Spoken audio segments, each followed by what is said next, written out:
The man had a wife and they had 7 sons. The eldest was 10 years old. The man's profession was to chop wood, and he sold it to earn money for himself and his family. They were very poor, and they always had a broken heart, because they could not provide for the 7 children, and none of them had reached the time to defend themselves. What made them sad the most was that their youngest child was always causing them worry. He doesn't have anything that makes him happy, he's always alone, and he doesn't talk. When he did a good deed out of a good heart, he thought he was doing something imperfect. He was very short, so that he was born with a crooked thumb, and they called him nyangufi. They all put the child in their head, and all the bad things done in that house are attributed to him. However, he was superior to his elders in wisdom and caution, as well as planning. He was not happy. He spoke little, but felt much. The next day the drought broke out, and the famine was severe in the land. You also hear that a man who had 7 children was very burdened. It was not easy for him to forgive them, but he continued to forgive them. He got to the point where he ran out of money because of the high prices at that time due to the famine that had become nuclear. After the man was beaten, he decided to throw the children into the forest. When he fulfilled the plan, he did not hide it from his wife, but from his children. In the night he was about to leave the children in the forest, the man woke up his wife, to tell her the advice he had gained about the question they had been asking for days about how they should take care of the children. But the children had gone to bed early. When the woman woke up, the man said to her with great sadness, "Listen, my wife, you see clearly that we can no longer provide for these children. Now I have decided that tomorrow I will go to the forest to collect wood. They will be eaten by animals instead of seeing hunger in my face.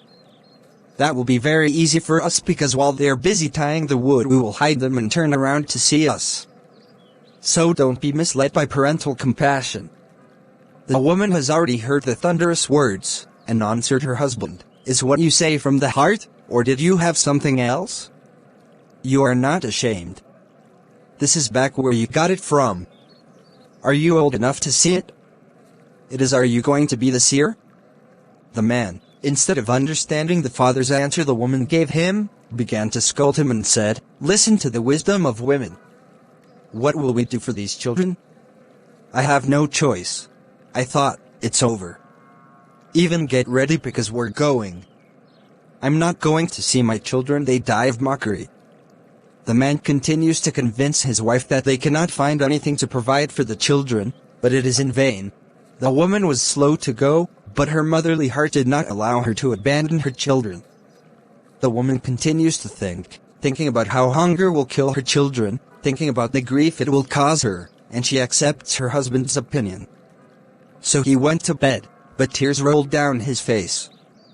But nyangufi had already known what his parents were going through. He was an amazingly intelligent child, and nothing scared him. He listened to what his father was talking to his mother on his bed. He got up slowly, and went under the chair where his father used to sit, so that he could hear what they were saying. When he heard it clearly, he went back to bed, but he didn't get tired and sleep. Instead he slept thinking about how to do it so that he and his brothers could escape from the forest. In the early morning, he got up and went to the bank of the river near his home, where he picked up white stones, filled his bags with them and returned home. It soon became clear.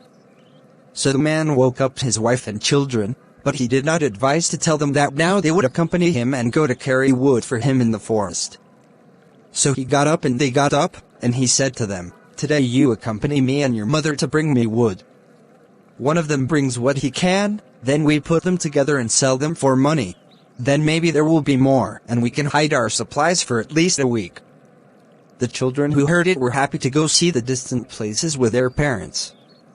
So they began to prepare for the forest, but nyangufi refrained from telling his elders about what he had heard.